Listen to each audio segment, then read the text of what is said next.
Bien, bonjour à toutes, bonjour à tous.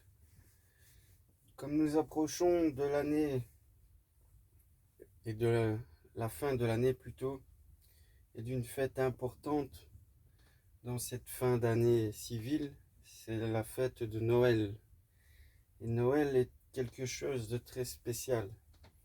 Noël est une histoire magique, car Noël en fait est une allégorie à la fois cosmogonique, une allégorie physiologique, une allégorie mythologique, une allégorie théologique, une allégorie astrologique, une allégorie alchimique et par conséquent une allégorie gnostique.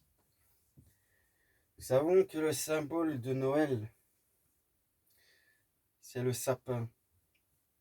Nous savons que le sapin est l'emblème du réveillon de Noël, car nous faisons donc la mise en place du sapin. Nous savons que le sapin est un conifère. Et ce qui est intéressant donc avec le conifère et le sapin, c'est qu'il est emblème d'immortalité, car ses épines ne tombent pas.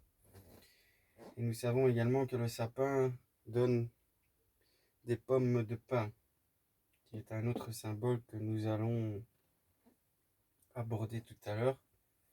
Nous savons donc que le sapin est un emblème de rectitude. C'est un axe, il est droit, il s'élève. Nous voyons que le sapin est donc un emblème de rectitude, de verticalité, ce qui est l'emblème donc allégoriquement de la colonne vertébrale de l'homme, ainsi que de l'axis mundi, c'est-à-dire l'axe cosmique des énergies électromagnétiques sur le plan terrestre matériel et à la fois sur les plans plus subtils, c'est-à-dire le 0 degré, le point d'inertie. Si nous prenons un cercle, nous mettons un point au milieu, c'est le point 0, c'est l'axis mundi. Nous savons donc que le sapin a un rapport avec cet axe cosmique qui est représenté dans les mythologies nordiques, par exemple par Yggdrasil, qui est un arbre également, où il y a les 9 mondes qui se divisent sur l'arbre. Nous savons que le monde de Midgard est au milieu et c'est le monde médian, c'est le monde des hommes. Nous savons donc que l'Yggdrasil a un rapport avec l'axe cosmique et donc un rapport également avec la rectitude et la verticalité du sapin et de l'arbre de Noël. Nous savons donc aussi que c'est un rapport avec la rectitude de l'homme et sa colonne vertébrale. Et nous comprenons également que ce sapin, donc, nous le décorons. Nous le décorons de diverses façons. Nous le décorons avec des boules, avec des guirlandes, avec des lumières. Et tout cela a un symbolisme très précis. Nous savons également que la couleur du sapin est la couleur verte. La couleur verte est l'emblème de la nature, de la régénération cyclique, de la vie dans la nature. Nous savons également que le vert, c'est le chakra du cœur. C'est donc le chakra médian entre les 3 chakras inférieurs que nous appelons l'enfer de l'homme et les 3 chakras supérieurs que nous appelons le paradis ou le ciel de l'homme. Nous avons donc un rapport de rectitude avec les 7 chakras et l'axe vertical du sapin. Nous comprenons également que nous y mettons des boules qui ressemblent donc à des sphères et qui sont l'emblème des planètes ou des étoiles. Nous y mettons des guirlandes qui sont de forme serpentine et qui nous rappellent la lettre du soleil, le S, et ainsi que son cycle sinusoïdal sur l'hélice annuelle de son cycle entre l'hémisphère sud et l'hémisphère nord.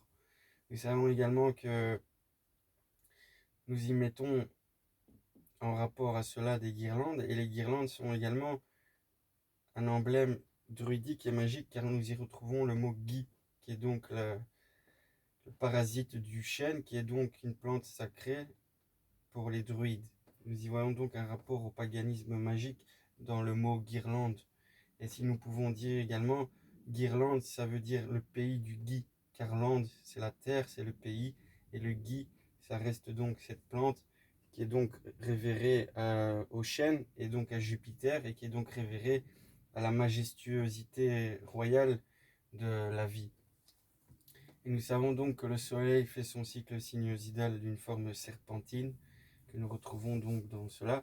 Et nous y mettons souvent des boules rouges ou bleues, qui représentent donc les polarités qui sont donc le rouge en rapport avec le sang, la force vitale et le dynamisme de l'énergie en action. Nous savons également que le rouge est le chakra de l'ancrage terrestre, c'est donc le chakra de la matérialité, c'est donc le chakra de la temporalité.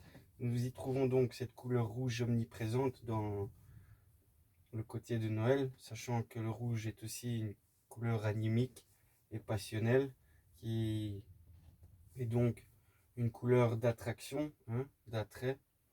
C'est une couleur qui se rapproche bien des désirs que nous avons d'offrir et de recevoir. Ça a un rapport également avec le sang. Et nous savons également donc que le sapin, en dessous, nous y mettons des cadeaux. Des cadeaux qui ont la forme généralement d'un carré avec une croix quand nous y mettons le ruban, ce qui forme le plan terrestre de la matérialité, donc le plan formel et concret des choses. Nous voyons que le carré est une croix et c'est aussi un cube qui est donc la matière, la forme. Et c'est donc en rapport avec l'espace-temps que nous vivons annuellement, temporellement dans la vie. Et c'est en rapport également sur l'arbre avec le plan multiple, le plan du phénomène, tandis que le haut de l'arbre est le plan du noumen, c'est le plan de la monade, de la source, de l'unité, c'est le plan du noumen et du créateur, tandis que le dessous de l'arbre est le plan de la multiplicité, de la création et des phénomènes, qui nous appelons des présents. Un présent, c'est un cadeau constant. Et nous savons que nous y mettons également une crèche, où nous y mettons Marie qui représente le ciel bleu, la mer d'en haut. Nous voyons également Joseph qui représente Saturne, le père solaire, que nous allons aborder prochainement. Et nous voyons également que nous y mettons un petit Jésus qui représente la promesse d'un renouveau, la promesse d'une salvation, la promesse d'une régénération. Et c'est le soleil dans son germe annuel. Et nous voyons également qu'il y a les animaux qui représentent les signes du zodiaque, c'est-à-dire les constellations où parcourt annuellement le soleil, car nous y trouvons les brebis, le taureau et encore d'autres animaux que nous pourrions mettre en rapport. Nous savons également qu'il y a trois rois mages qui viennent voir le petit Jésus. Nous savons que les trois rois mages sont en rapport également avec la ceinture d'Orion, qui est donc astrologiquement et astronomiquement sur l'horizon pointant le lever du soleil le 25 décembre. C'est donc un rapport astrologique également des trois rois mages avec la ceinture d'Orion, donc les trois étoiles que vous voyez en ce moment qui sont sur une ligne horizontale et ils pointent le lever du soleil au solstice. Nous savons également que sur le sapin, nous y mettons au-dessus un pentagramme. Le pentagramme représente le microcosme ou le microthéos, c'est-à-dire le petit Dieu, qui représente aussi Yeshua, qui est le nom de Jésus en Kabbale et qui représente le feu de l'homme, sa volonté régissant les quatre éléments. C'est donc l'éther, support pensif et informel de la matière formelle, qui sont donc les quatre points qui sont en rapport aux quatre éléments ou également aux cinq sens de l'homme. Donc le pentagramme que nous mettons le microcosme au-dessus de l'arbre est en référence à l'aspect à la fois allégorique, cosmogonique, mais à la fois allégorique avec la régénération physiologique de l'homme, dont je vais vous parler tout de suite. Nous comprenons donc que le sapin représente en haut l'homme volitif, l'esprit, le ciel, le yang, en dessous la matière, la terre, le yin. Comprenons également que l'arbre en lui-même, qui est la colonne vertébrale ou l'axis mundi, est le médiateur entre le supérieur et l'inférieur, ce que nous retrouvons dans la table d'émeraude. Nous savons également donc que les cadeaux sont des carrés, des croix, des cubes. Nous savons que le cube représente l'espace-temps, le temporel.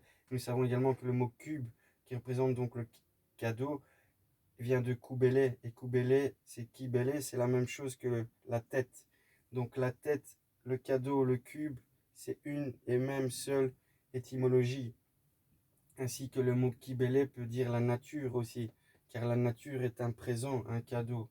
Nous savons donc que le mot cube a un rapport à la fois avec l'espace-temps, avec la nature et la déesse des moissons, ainsi qu'avec Kibé, qui est donc la tête de l'homme et son cerveau, donc sa pensée, qui réalise tout cela dans sa perception. Nous savons également qu'il y a une tradition, par exemple en Espagne, où à Noël, à minuit, nous mangeons donc 12 raisins consécutifs sur les 12 sons de cloche. Et c'est en rapport avec les 12 apôtres, qui sont les 12 signes du zodiaque que le soleil va parcourir dans son cycle annuel. Et nous avons donc compris que si nous y mettons les polarités rouge et bleu, c'est en rapport avec le diabole, qui est donc l'hémisphère nord, l'hémisphère sud, qui est donc la femme et l'homme, la vie et la mort, la gauche et la droite, qui est toute polarité diabolique dans son complémentarisme. Nous savons également que le mot Noël, par exemple, a un rapport très intéressant, car si nous comprenons le mot Noël, dans le mot Noël, nous retrouvons Noël, qui pourrait être en langue des oiseaux, non Dieu, qui veut dire non lumière, car le L est l'emblème de la lumière, la lettre de la lumière, en anglais light, en, en latin lux, dont lux, light, lumière, trois lettres qui commencent par L. Noël signifie donc pas de lumière. Nous savons que ce sont les jours les plus courts de l'année. Nous avons également donc dans le mot Noël, nous retrouvons également le mot Noé, qui Noé représente le repos, le patriarche, d'après le déluge. Le mot Noé en hébreu signifie le repos. Nous savons que c'est le repos avant la reprise du cycle annuel. Nous savons également que Noël est l'anagramme de Léon. Léon, c'est le lion. Le lion est un emblème solaire également de l'été, qui est l'opposé de l'hiver. Nous savons donc que Léon, qui est l'été, est l'opposé de Noël, qui est l'hiver. Comprenons également que le mot Noël, soi-disant, vient du latin de natalis, natalis dies, qui veut dire le jour de la nativité. Nous savons également que ça s'appelle aussi novalis, le nouveau, le renouveau de la lumière. Nous savons également que le mot Noël pourrait venir de l'hébreu de Norad El, qui veut dire la naissance de El ou de Dieu. Donc nous trouvons des rapports intéressants entre la lumière et sa naissance, ainsi que dans le mot natas, de naissance, nous retrouvons l'anagramme, ou plutôt l'inverse de Satan. Nous savons que Satan est le temps et le diable, la polarité. Nous savons que Satan est aussi un rapport avec Saturne, qui Saturne est Chronos et qui est à la fois Satan et Santa. Santa, c'est Satan en anagramme. Donc Santa Claus, Papa Noël pour les Américains, a un rapport avec l'anagramme de Satan, qui est donc en rapport avec Saturne, qui est en rapport avec Chronos, le temps, qui est en rapport avec le Capricorne, qui est en rapport justement avec la période où le 21 au 25 décembre, le soleil est en solstice et se trouve dans le signe de Saturne. Nous savons également que nous mettons les couronnes de houx à Noël. Les couronnes de houx sont des anciens symboles pour les fêtes saturnales, donc les fêtes de Saturne à la fin du mois de décembre. Nous comprenons le mois de décembre en rapport avec Saturne, l'obscurité, et nous comprenons également qu'il est le père du soleil, c'est-à-dire du sauveur, du soleil qui va renaître pour reprendre sa vie et sa régénération. Nous savons également que Santa Claus est habillé en rouge, blanc, noir, qui sont les trois couleurs alchimiques, et qui représentent donc l'œuvre au noir qui est la putréfaction du corbeau, l'œuvre au blanc qui est la purification du cygne, et l'œuvre rouge qui est donc la sublimation du phénix. Nous comprenons également que le symbolisme des couleurs de Papa Noël a un rapport avec le chamanisme animiste des chamans mongoliens, c'est-à-dire les chamans du côté de la Russie et tout cela, car nous y retrouvons un symbolisme intéressant avec la psilocybine de la manite tumouche, ou plutôt avec la substance antéogénique du champignon Amanite tumouche. Car l'amanite tumouche a la même composition de couleurs que Papa Noël, c'est-à-dire le noir, le rouge et le blanc. Et nous savons que ce champignon est cueilli par les chamans pour leur effet psychotrope, c'est-à-dire pour leur effet à la fois antéogénique sur la perception spirituelle et sensuelle de l'homme, c'est-à-dire que cette substance crée, comme le dit son mot, antéogénique. Antéogénique signifie créer le divin en soi. En theos genere. Donc nous comprenons que l'antéogénique est créateur du divin en soi. C'est pour cela que nous retrouvons dans beaucoup de vitraux de cathédrales et d'églises des symboles de Jésus avec les champignons, car nous savons que le clergé est au courant de cette substance qu'il nomme le nectar d'ambroisie ou d'immortalité, ainsi que la boisson du soma dans les traditions indiennes. Il y a peut-être d'autres substances chimiques de plantes qui sont utilisées pour le même résultat, car nous savons que la mescaline, l'ayahuasca également sont des psychotropes et des antéogéniques, donc ce qui crée donc une perception différente de la réalité et donc des couleurs visuelles ainsi que des sensations olfactives diverses comme, comme l'ouïe et ainsi que l'odorat. Car étant donné que nous augmentons notre champ vibratoire en prenant cette substance, nous avons une plus grande perception.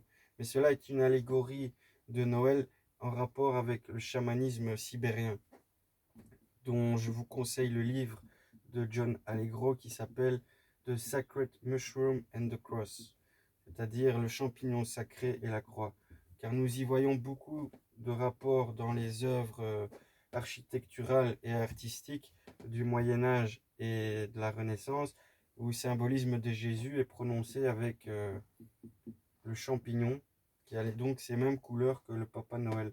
Et nous savons également que dans la tradition sibérienne, nous savons que ces gens chamans prennent donc les champignons qu'ils mettent à sécher, car ces champignons poussent sous les chênes généralement. Et nous savons qu'ils mettent donc ces champignons à sécher dans des espèces de bas près du feu, qui ressemblent donc à notre tradition de Noël, avec les bas où nous mettons les petits cadeaux ou les bonbons pour les enfants. Nous savons qu'ils mettent là-dedans donc les champignons à sécher pour que l'humidité en sorte et ainsi après le consomment. Et selon la consommation ritualiste de cette substance, il y a un procédé spécifique. Et nous savons également que les rennes, qui sont un symbole de Noël, ainsi que les cerfs, sont amateurs et friands de ce champignon qui s'appelle Amanite tumouche, car ils le consomment également. Et donc, ce rapport est intéressant car la tradition sibérienne chamanique met donc ces champignons dans des espèces de bas sur le feu pour l'assèchement, et ainsi que le chaman ou le sibérien rentre dans sa hutte par le dessus de la hutte, c'est-à-dire par le dessus du dôme de la hutte, car l'entrée est enneigée. Donc c'est tout un rapport chamanique et animiste qui rappelle le paganisme ancien de la tradition de Noël. Nous savons donc que Satan est l'anagramme de Santa Claus. Nous savons que Satan est rouge et que Santa Claus est rouge également. Nous savons que Saturne est le vieux dévorateur des enfants, que nous appelons donc le principe du temps, et qui est également donc chronophage et qui mange donc ses enfants, car nous voyons que Papa Noël a la panse bien remplie, hein, car il est gourmand, car il mange le temps. Nous savons également que le 21 décembre, c'est le solstice et c'est donc en rapport avec Sol Invictus, avec Mitra, avec Hélios, avec Apollon.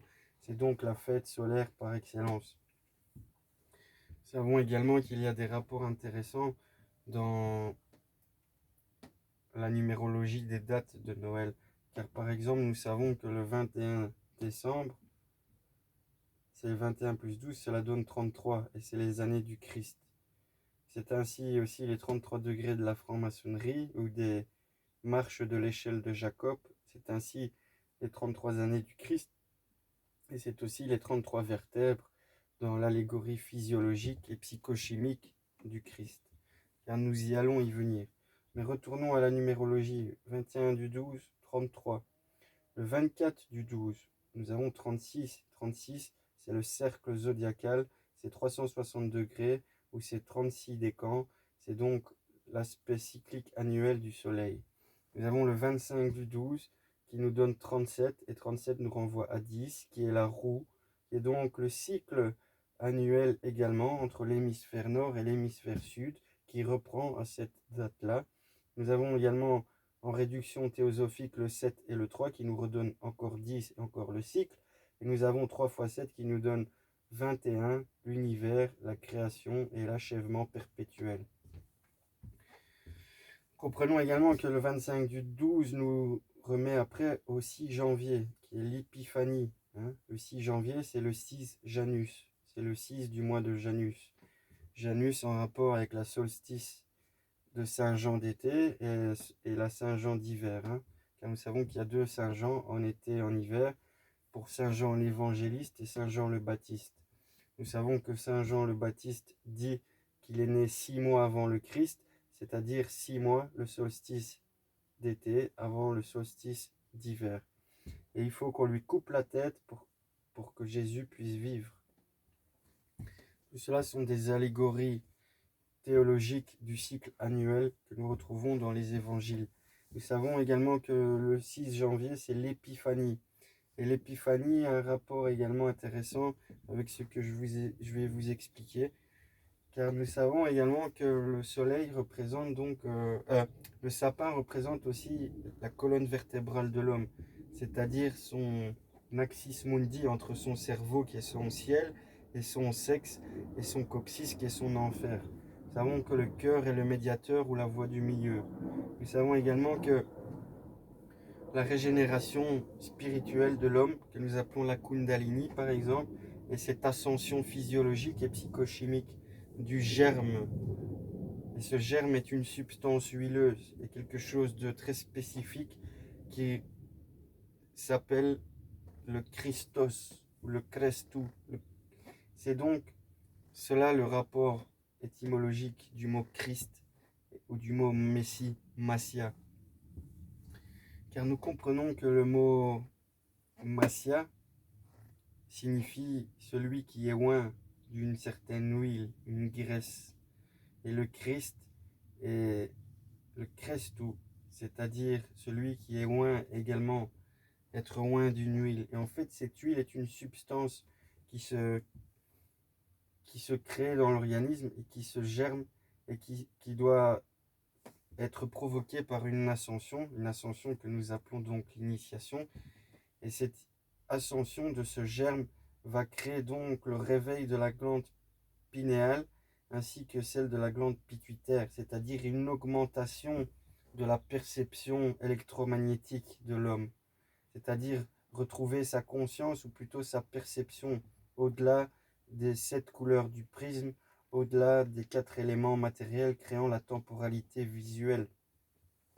Comprenons donc que le Christ, c'est cette huile, cette substance huileuse et magique que nous sécrétons, car le mot sécrétion a un rapport avec le secret, car le secret, c'est la sécrétion, et ce sont les glandes qui sécrètent. Tout ça est hormonal et biochimique, ainsi que psychosomatique.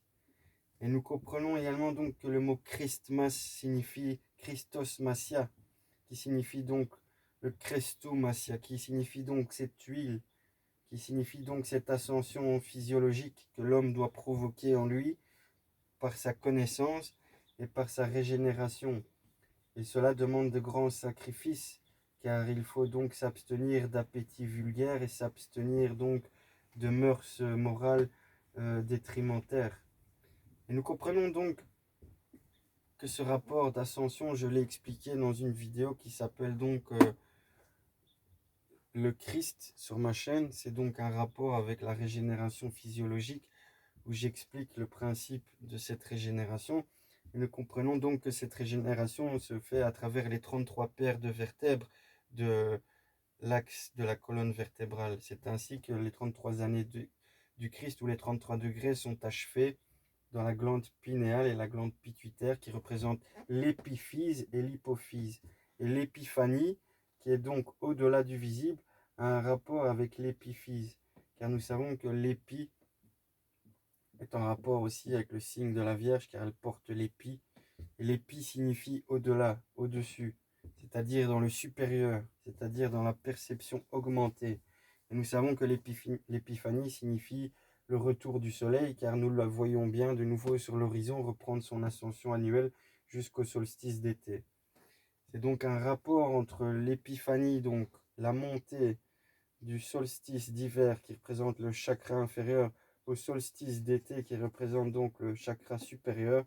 Il y a l'ascension physiologique du soleil, astrologique du soleil, et il y a l'ascension physiologique de l'homme également. Mais cela, je l'explique dans une autre vidéo, car cela est un peu plus approfondi, car sinon nous nous éloignons du sujet qui est Noël.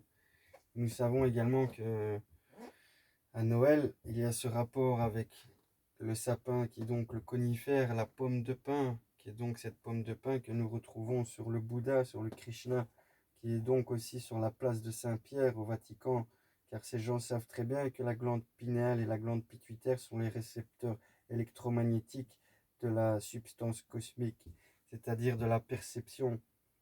Nous savons qu'actuellement la glande pinéale est en état de calcification, et cela est détrimental à cause de certaines substances chimiques que nous ingérons au quotidien, comme le sucre.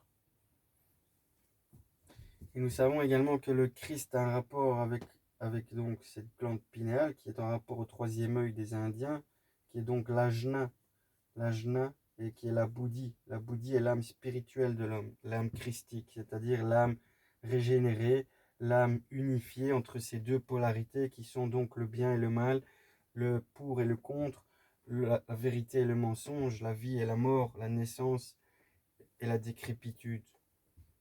Nous comprenons également ce rapport. Et nous savons donc que le Christ est Yeshua, le nombre 5, le microcosme, le microthéos. Et chaque homme est Yeshua. Chaque personne est son microcosme et son microthéos. Et nous savons également que tout ce rapport astrologique se passe dans le mois de décembre. Le mois de décembre, c'est le 10e mois des Romains, car les Romains comptaient jusqu'à 10, et une fois 10, les 3 mois qui suivirent jusqu'au premier mois qui était le mois de mars, il n'y avait pas de mois. La vie s'arrêtait. Et donc, pour eux, il n'y avait que 10 mois. Et nous avons rajouté Janus et février et mars. Et donc, nous comprenons qu'il y a donc 10 mois pour eux. Et ce mot décembre est intéressant car dans le mot décem, nous retrouvons décès qui nous ramène à 10, mais qui nous ramène également à décès, à la mort. Comme par exemple déca en grec veut dire 10, et dans le mot décapité, nous retrouvons également 10, car déca, c'est 10.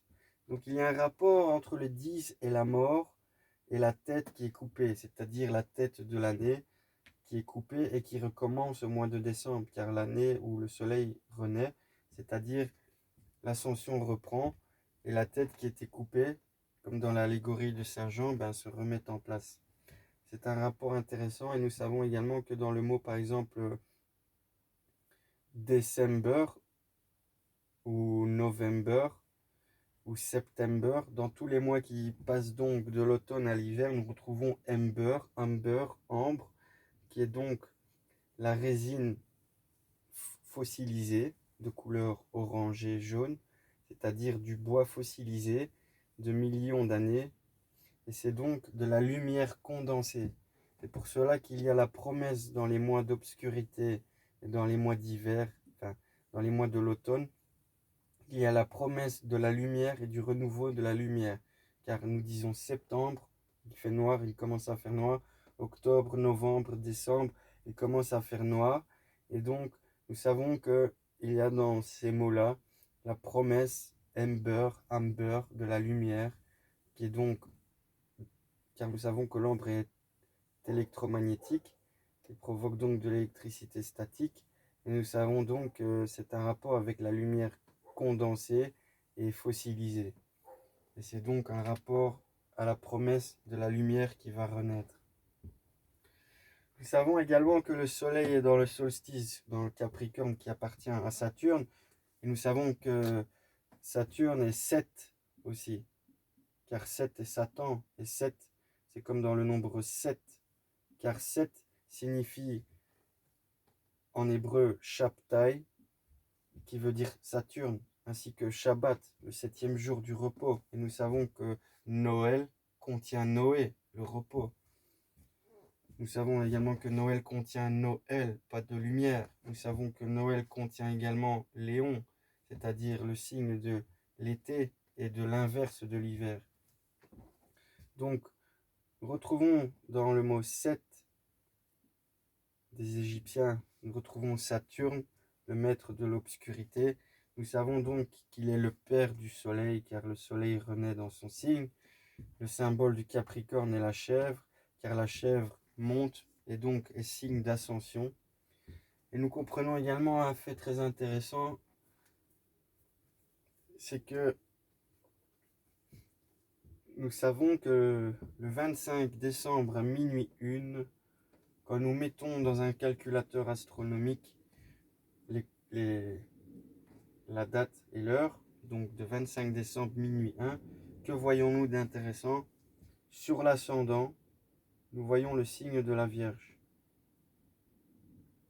Le soleil est dans le nadir, c'est-à-dire la 4e maison. Et la 4e maison, c'est donc le signe de la maison, donc de la crèche, là où naît le soleil. Et nous savons qu'il est dans le Capricorne, c'est-à-dire dans le signe de Saturne, qui est donc 7. Et 7 est en rapport à Yoset, car Joseph se dit Yoset. Yosef, en hébreu, c'est Yoset. Et donc, nous savons qu'il y a un rapport avec Saturne, avec Joseph, qui est charpentier, le père de Jésus. Et nous savons également qu'il est sur l'ascendant, donc sur l'horizon. Nous avons le signe de la Vierge qui représente donc Marie, la mère du soleil. Et intéressant aussi, entre l'ascendant où se lève le signe de la Vierge et le soleil ici dans le nadir, il y a 9 mois ou 9 signes qui font donc 270 degrés, qui représentent la gestation humaine ou la gestation de Jésus, le petit soleil qui renaît. Comprenez-vous? Nous savons également que Saturne s'appelle Chronos, il porte donc la couronne que nous retrouvons dans la couronne du Hou, qui est donc l'emblème aussi, le Hou est l'emblème des mages noirs, car nous savons que le gui est l'emblème des mages, des druides blancs, nous savons que le Hou est l'emblème des sorciers noirs. Donc il y a une polarité du bien et du mal dans le symbolisme matériel de la fête de Noël. Car chaque détail comporte une grande signification. Comme nous avons vu que sur le sapin, le point 0 est la pointe de l'étoile, de la tête de l'homme, qui est son esprit, son ciel, son yang, qui est sa monade, son unité, son noumen et son créateur. Et de là, de ce point unique, par la multiplicité, donc du 5e point, qui est donc l'éther ou la monade ou la totalité nouménale des choses, se multiplie et donc crée l'air, le feu, l'eau, la terre, et donc la création phénoménale et temporelle. Nous savons donc qu'il y a un rapport physiologique dans le processus de l'homme entre son chakra racine et son chakra couronne. Nous savons qu'il y a un rapport cosmique sur l'axe entre le point 0 sur Terre qui est au pôle nord et les autres plans plus subtils au travers des sphères et des cieux qui sont donc les 7 cieux supérieurs, qui sont donc Lune, Mercure, Vénus, Soleil et ainsi de suite. Et il y a aussi les 7 sphères inférieures qui sont les 7 enfers théosophiques, des planètes dites plus matérielles, plus denses et donc plus suppliciables, c'est-à-dire beaucoup plus dures à vivre. Mais cela comporte une autre explication qui n'a pas sa place ici et maintenant. Et donc nous avons vu tout ce rapport intéressant qu'il y a entre les mots, entre leur rapport, entre leur aspect également. Donc je pense que la fête de Noël est une promesse que nous nous faisons déjà à nous-mêmes, car nous faisons la promesse à nous-mêmes de nous régénérer, car nous renaissons comme Jésus renaît, et nous fêtons également la renaissance et régénération du soleil, qui va donc redonner pour une année sa force, sa vie et sa mort. Car tous les ans, c'est le même combat, c'est la naissance, l'expansion, l'augmentation, arriver à l'apogée, c'est le jugement et c'est la décrépitude et c'est donc la mort. Et la mort est transformative et régénératrice. Et pour cela, le 21 décembre est l'emblème de cette promesse de régénération. Car nous disons également que sur les solstices, la porte d'en haut et la porte d'en bas, donc la porte du Capricorne et la porte des dieux, vers la montée vers le ciel, la clé d'or de Saint-Pierre. Nous savons que le solstice d'été est la clé d'argent de Saint-Pierre, la porte des hommes, car il tombe dans la matière. Voilà. Nous avons donc un rapport intéressant avec tout ce symbolisme de Noël. Et comme nous avons vu, il y a la promesse de régénération psychochimique qui se cache là-dedans, car la pomme de pin est la glande pinéale de l'homme, qui est sa partie magnétique, et la glande pituitaire est sa partie électrique. Donc l'hypophyse a un rapport donc avec le côté temporel de l'homme, et la glande pinéale avec son côté intemporel, donc magnétique. Car nous savons que l'électricité est polarisée et donc diabolique, car elle comporte un pôle d'expansion et un pôle de contraction, un pôle de vie, un pôle de mort, un pôle bleu, un pôle rouge. Nous savons que l'équilibre est dans l'inertie ou la constance, et cette constance est magnétique. Et nous savons donc que c'est pour ça que la pomme de pin est symbolisée sur la place Saint-Pierre du Vatican, ainsi que sur les statues de Bouddha et de Krishna, car nous savons, ou de Vishnu, car nous savons que c'est un rapport justement avec l'homme et sa perception augmentée et véritable.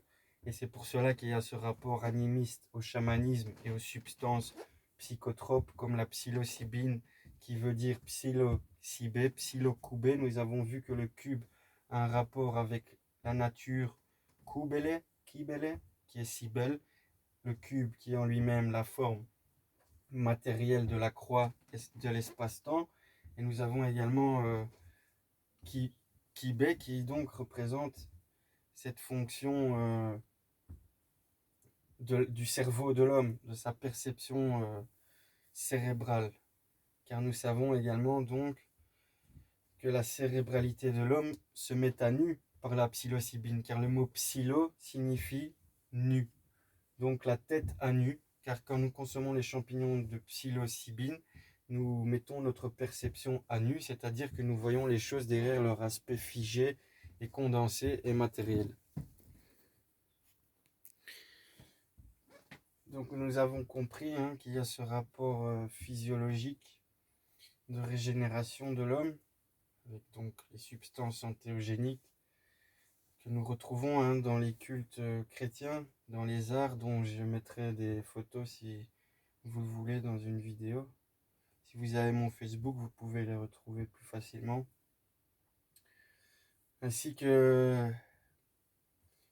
tout le processus alchimique, car nous savons, nous retrouvons les 3 couleurs alchimiques sur Papa Noël, qui est aussi à la fois Saint-Nicolas pour les occidentaux d'Europe, car Saint-Nicolas représente aussi ces vieils hommes barbus qui apportent les cadeaux par la cheminée. Nous savons que si nous prenons l'homme avec sa tête qui représente le toit, sa colonne qui représente la cheminée et son génital qui représente le feu en bas ou là où il y a les petits cadeaux.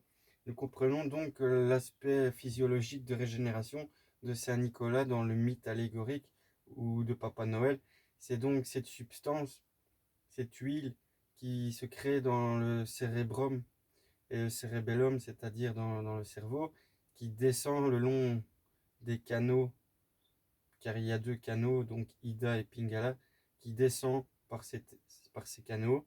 Et quand elle arrive dans le génital, bah, nous l'employons, cette énergie ou cette substance, car l'homme, par exemple,